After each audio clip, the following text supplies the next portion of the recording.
When you think of London today, you probably picture one of the most diverse cities on Earth.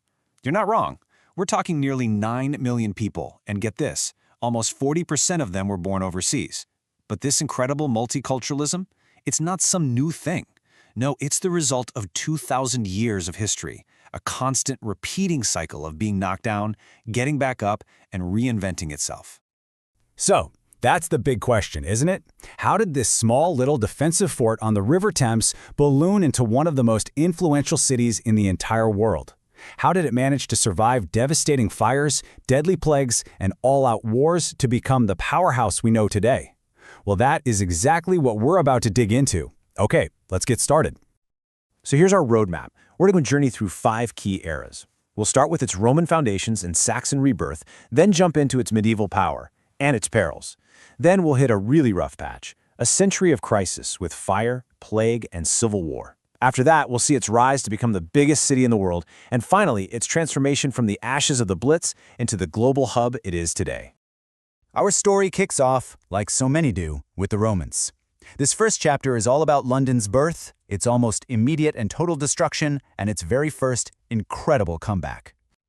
Okay, so what's wild about this timeline is just how quickly that cycle of destruction and rebirth begins. In 43 AD, the Romans set up a strategic post they call Londinium. But not even 20 years later, it's completely burned to the ground by the Celtic queen Boudica in a huge rebellion. The Romans rebuilt it, sure, made it even grander. But by 410 AD, their empire was falling apart.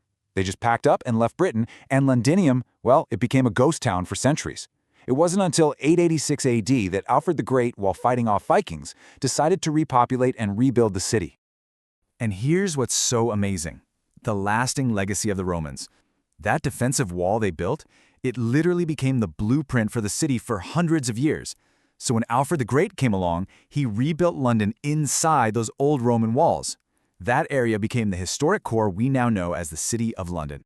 So that first rebirth really set the stage for the Middle Ages. This was an era of just explosive growth where London became a true powerhouse. But as you're about to see, with all that power came some pretty immense danger. Just look at that number, 80,000. By the year 1300, London's population had just soared, making it by far the biggest and most important city in England.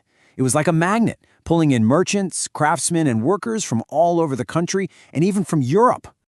And during this period, the city really started to lay down the foundations of its power. You've got the Normans building the intimidating Tower of London. The first stone London Bridge, which was a marvel, covered in shops and houses, was finished.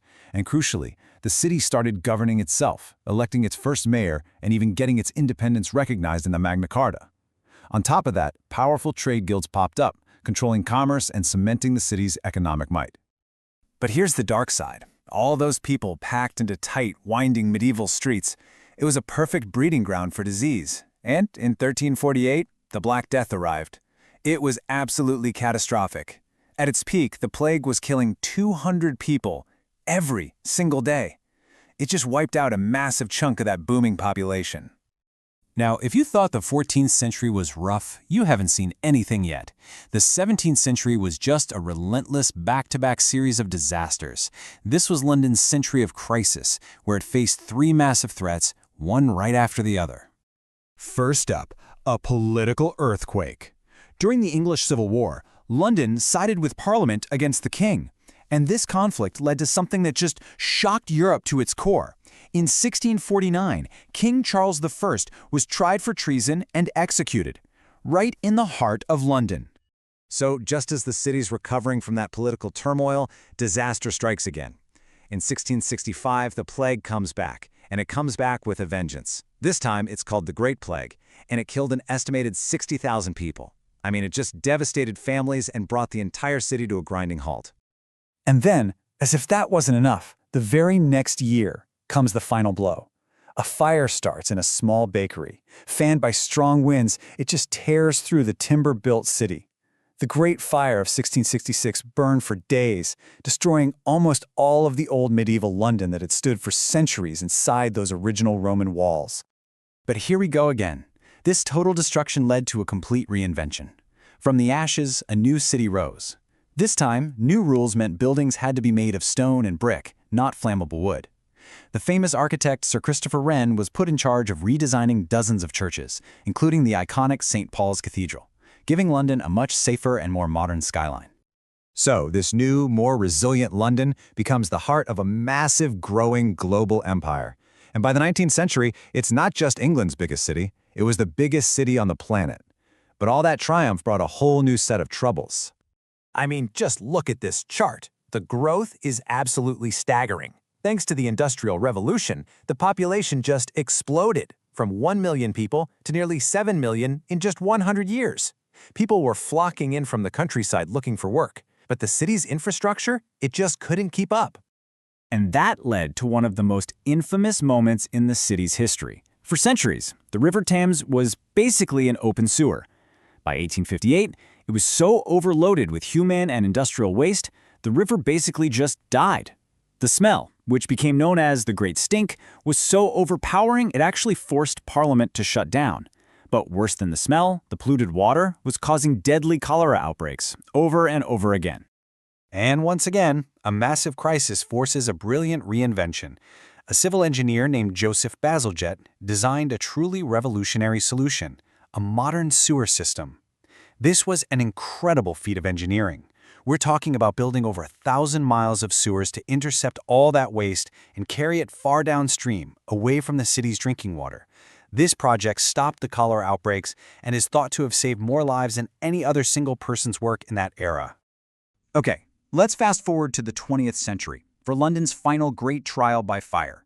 A conflict that would, you guessed it, force it to be reborn from its own ashes yet again. During World War II, London was a prime target. The relentless German bombing campaign, which we know as the Blitz, just rained destruction down on the city. By the end of the war, around 30,000 Londoners had been killed, and huge parts of the city were just rubble. So in the years after the war, the city began to build itself back up. But to do that, London needed people. And so new waves of immigrants arrived, especially from Commonwealth countries like the Caribbean, India, and Pakistan. And they would forever change the social fabric of the capital. And that brings us right back to where we started. This chart right here shows the result of that 2,000-year history.